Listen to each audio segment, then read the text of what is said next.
Welcome to Celebrity Interviews with Paul. I have today with me Darcie Moran. Darcie is a reporter for the Detroit Free Press. She's been working since January, although she doesn't really remember much of January or February because then the world changed. And she covers like breaking news, so the pandemic and Black Lives Matter and all that kind of stuff that's going on, in addition to sort of the police blotter too, it looks like, as I look through her byline. So welcome, Darcie. Hey, it's so good to be here. Thank you for having me. Awesome. How is life in the pandemic for you? Well, I'm guessing it's like a lot of people, which is just incredibly strange. Like you noted, and we were talking before, I don't remember much of January and February. I was looking back at some past stories, and I was like, I have no recollection of writing that because March hit and life changed for everyone. So it's been really crazy. Long work days, everyone working at breakneck speed, certainly just odd for everyone's personal life, right? We're all a little bit more alone. And so, especially working, I'm away from my coworkers a lot. And so it's all very strange, but I'm glad to be here and see another face. So there you go. Awesome. It's always nice to make a new friend, even in the midst of this, even digitally. I'll take what I can get. See another human. Yeah, I like it.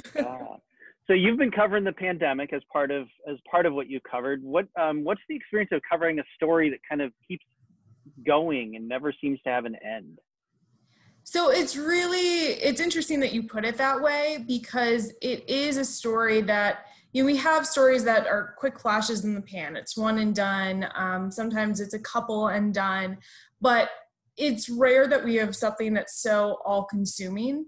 And this is a year that we've had multiple stories like that. I've never experienced anything like it. And I know everyone hasn't with the pandemic, but we had pandemic coverage for months, and then the Midland flooding happened, and that was all consuming for us as journalists. And then the protests, Black Lives Matter, concerns after George Floyd's death, and that's been all consuming while these other ones are still there.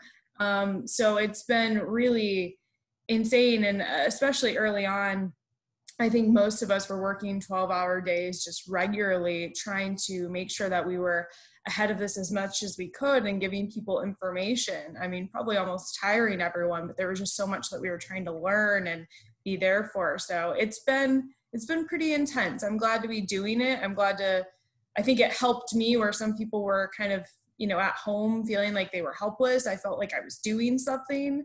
In all this craziness, but it's definitely a really interesting time. Yeah, and in terms of big stories, I don't know if you're aware, but there is a presidential election coming up in a couple months too. Yeah, I didn't even get to that one. I know. I got as far as like July and that. Yeah, and then everything went off the rails. Yeah, I mean, it's kind of the way it goes for everybody. I know.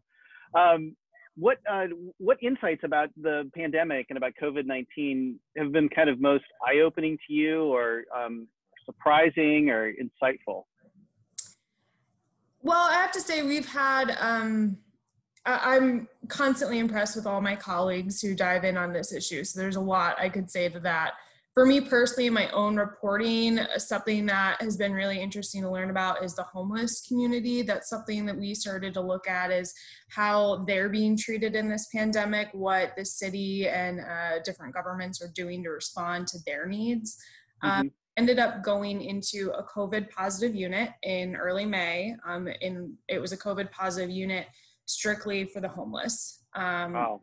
Talking to people there and learning their stories. I mean, some of them are just, they'd been living on a couch, they were on the up and up, they were about to get a job, and then this hit, and they started worrying about work, and then they got it, and then they're being isolated in a facility, and just the mental concerns that go through that. So, the city here in Detroit specifically had a really big response and put forward money and got a Salvation Army facility in order to house these individuals and make sure there wasn't further exposure, made sure they had somewhere to go. But, it's tough to hear their stories all the same. But a lot of them were really glad to have that opportunity. A lot of people were glad to have that opportunity there and to be there. And that's one of the ones that stuck with me. So I imagine, you know, and because we talk about, oh, it's so hard being at home alone, or it's so hard being home with the kids, or whatever, but the impact this pandemic has had on the vulnerable populations, from the homeless to the underserved communities in all kinds of different ways, and it's really shocking and horrifying. And then as kids return to school with you know, without access to, you know, internet and technology, there's a whole group of vulnerable kids that are going to be falling behind further too. And that's it's all, we forget about that in the midst of, you know, trying to take care of ourselves, I think, sometimes. So it's important stories to lift up. Some districts have worked to, you know, get computers to students and whatnot, but certainly we've seen very clearly, and experts have talked about, that this is not equal opportunity for the impact it has. Oh. No, we have a partner congregation in Pontiac, and I've tried to invite their pastor to engage, you know, our two congregations, like in Zoom Bible studies and things like that, because we're virtual. But he's like, yeah, my people don't have good enough internet access, and they don't necessarily have the technology that they can get on the Zoom Bible study and share that with us. You know, it's just not.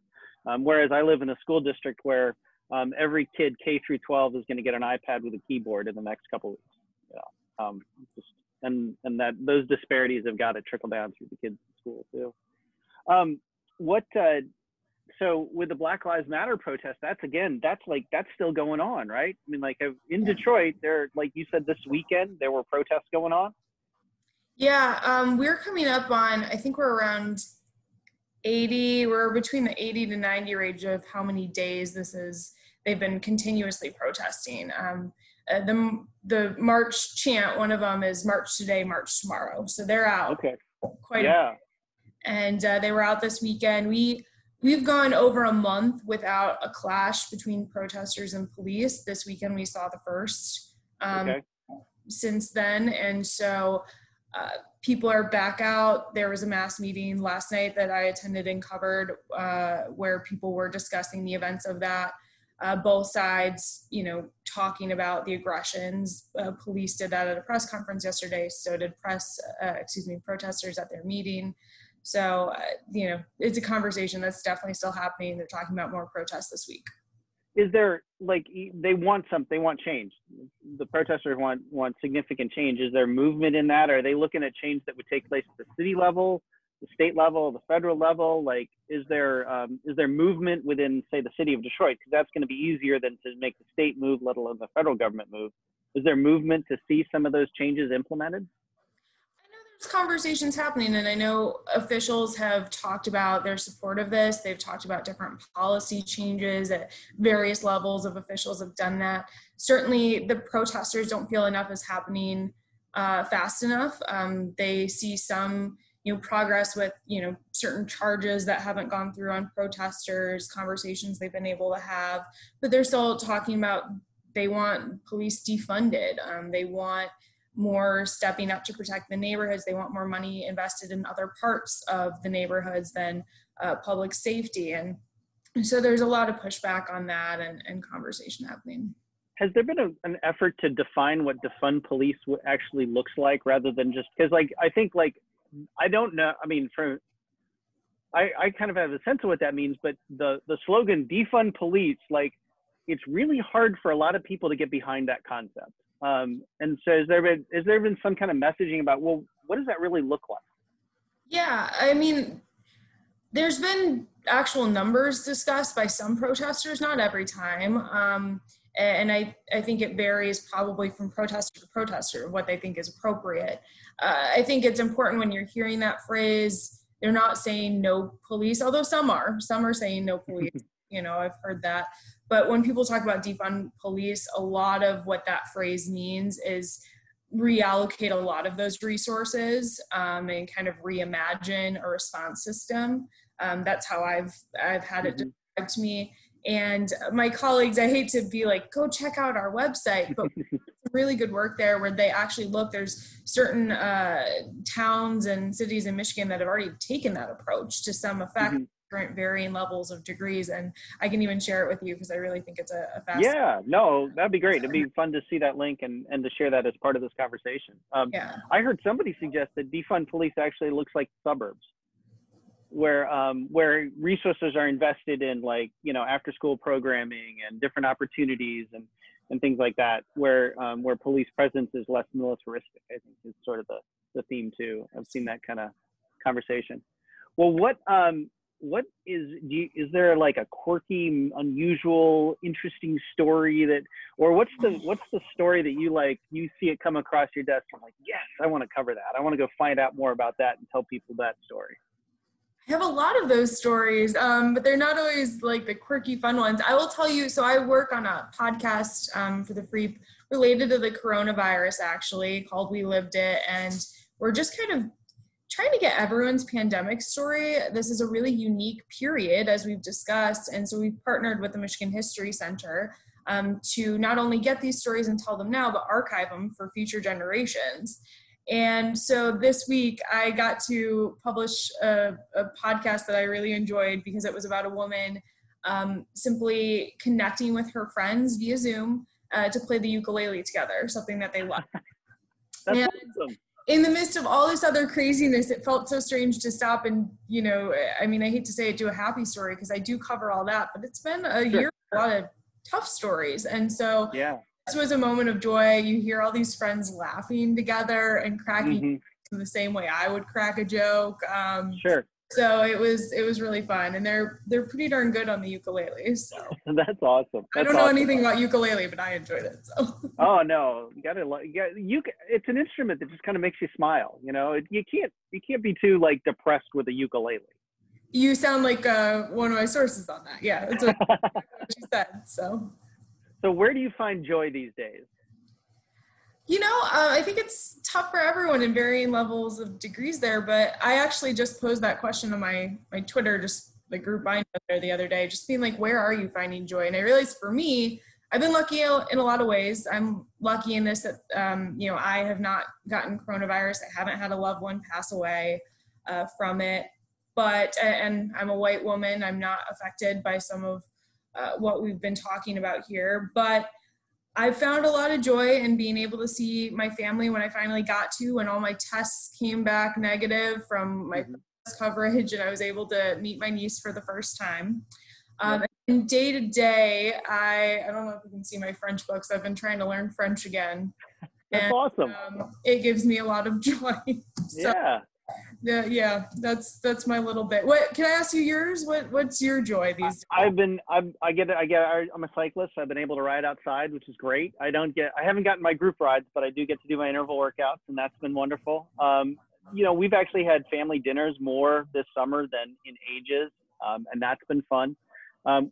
We've had like various phases of coronavirus. So like early on, when I had Sunday mornings off for the first time in 20 years, we would do family hikes at various parks and metro parks and state parks around the area, which was a lot of fun. I have 3 boys, 2 teenagers and a 20-year-old, and 2 big, huge dogs. So it was great to get in the woods with the 5 of us. My wife and the boys. And we did family game nights.